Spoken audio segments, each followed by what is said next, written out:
Chapter 14. Past and Future Plans. Gepetto awakes to the earthy smell of herbal tea. She reluctantly opens her eyes to the world and spots a steaming tea jug next to a plate with bread, tomato slices, and lettuce on the floor. A second plate contains cold leftover noodles and ketchup. She feels a warm body pressed against her. Realizing that Corin is still asleep beside her, she turns around and smiles at his sleeping face. Carefully, she lifts his arm off her shoulder, easing herself out of bed.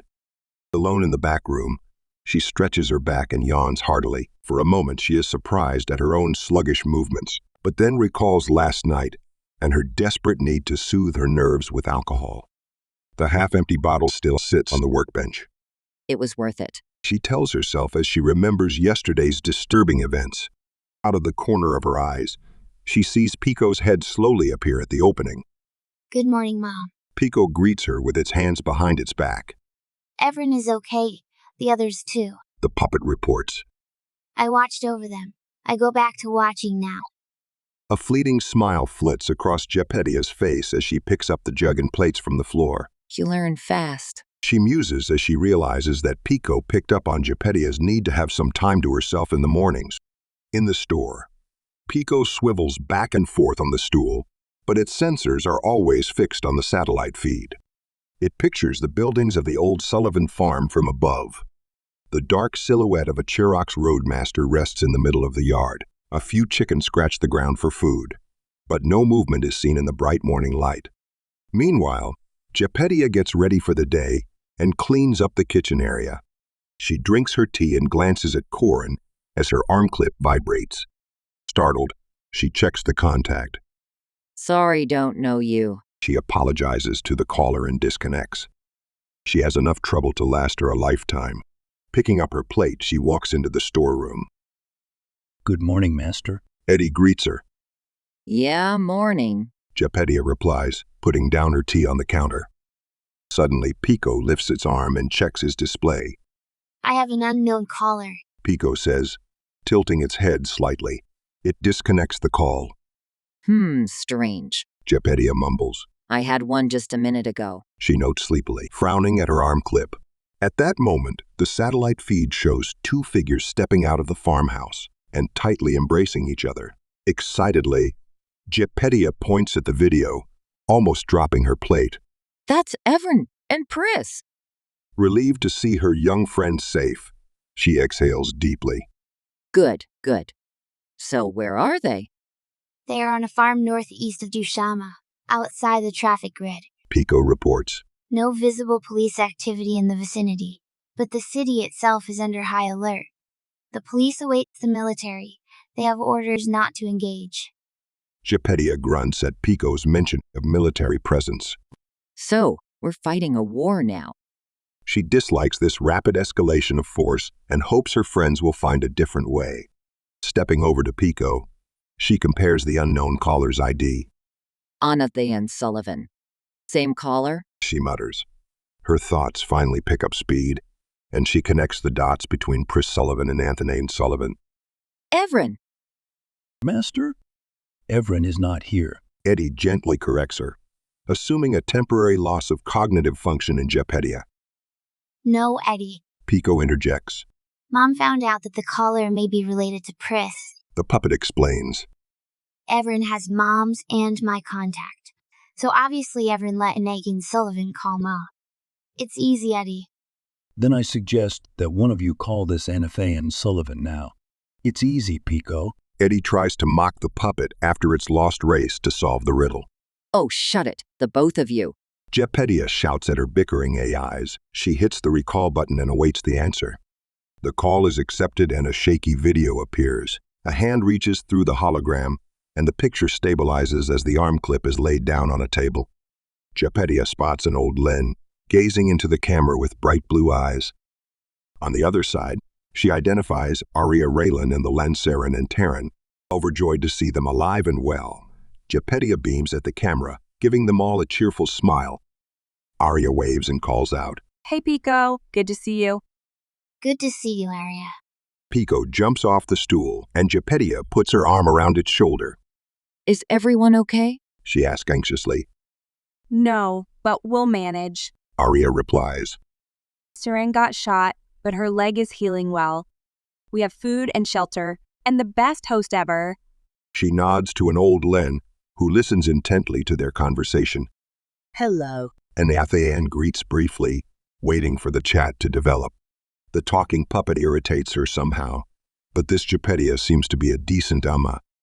Raylan leans toward the camera and asks, Have you heard anything? Gepedia folds her arms, scrutinizing the young crow's face in the hologram.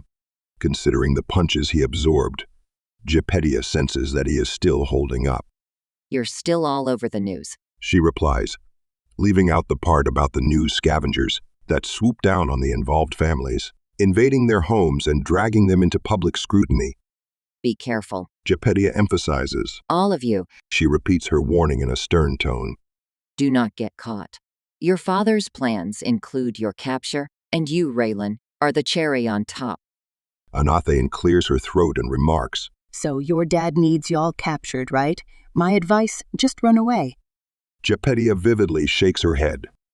That won't work. She says, Winslow will destroy the gods in any case. That's his main goal.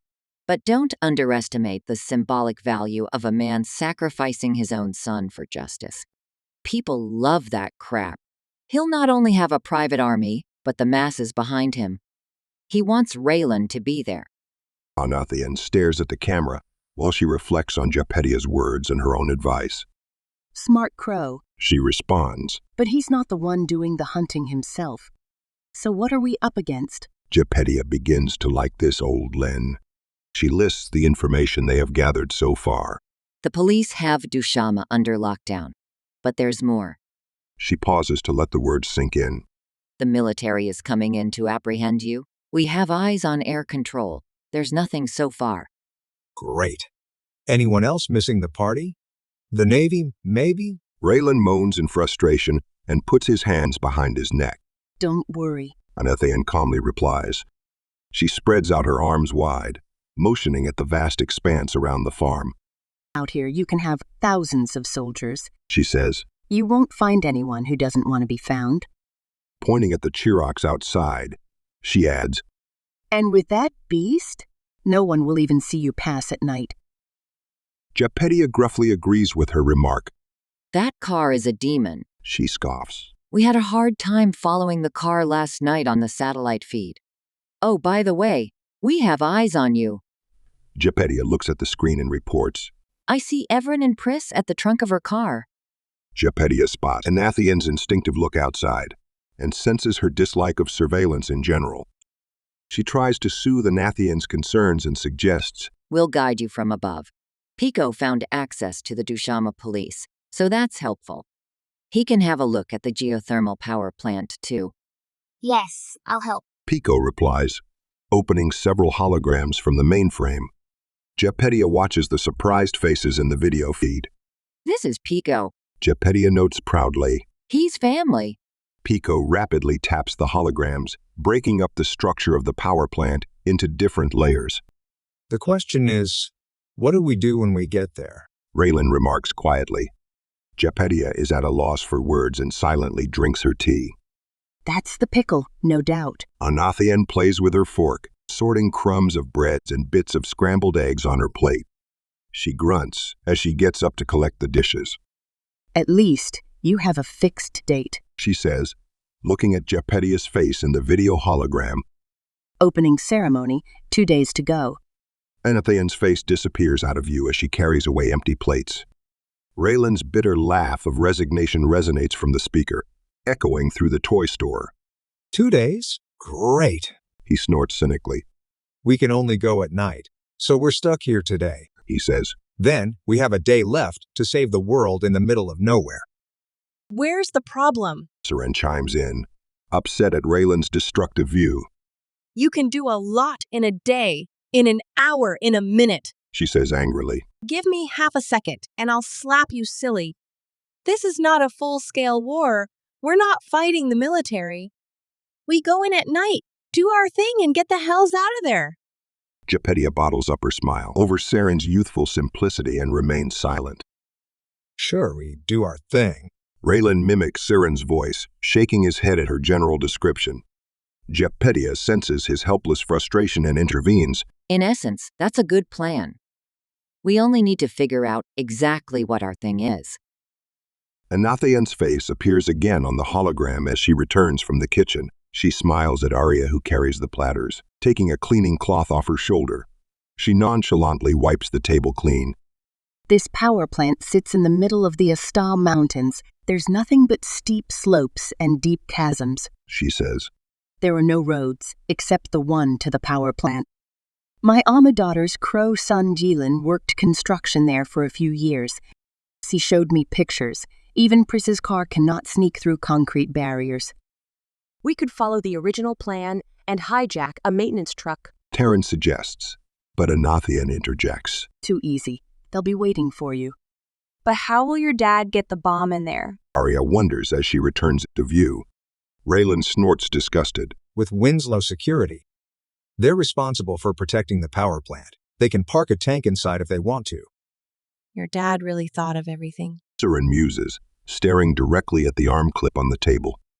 Her delicate face stares from the hologram, and Gepedia feels for this beautiful, strangely innocent young Len. You have no idea. Raylan answers, closing his eyes as he recalls his last talk to Cyphron. He lays out the depth of his father's planning. My dad planned this a long time ago. He mutters. He killed my Discord career to have me near and put me to work at Winslow Security, knowing full well that I would revolt. After he's taken over the Ecos with my help, he used me to attack his competitors, but never his industrial plants. And now he deems me worthy to act in his grand finale. Thanks, Dad.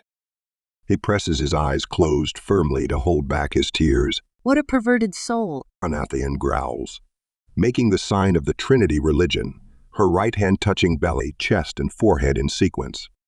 Nobody is perfect, so there must be a weak spot. Gepedia insists. Yes, weak spot. Pico interjects. There is one. The puppet points at a graphical presentation of the communication grid of the power plant. There is an inactive satellite dish used during construction.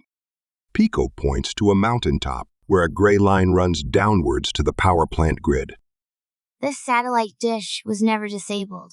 I can access the plant from there. What? Let me see. Gepedia snorts in disbelief and checks the hologram. Then she leans back and says, You forgot to mention that you need a copter to land at the dish. There is no path or even passable terrain up there. Anathian looks up at Gepedia's words defiantly. The mountains down south have been conquered long before people even knew what a power plant is. She says. It's a hard climb sometimes, but not impossible. Raylan frowns at the idea, but accepts the option for now. He looks at the camera, his eyes focused on the arm clip on the table. There's no time for mountain climbing 101, but let's consider you can get us access to the power plant. Then what? He asks. Pico will breach the security system from the inside. Gepedia explains as she scans the electrical grid of the plant. Terran points to another problem. But how do we actually get in? She asks. With Winslow Security on alert, they'll even check the workers.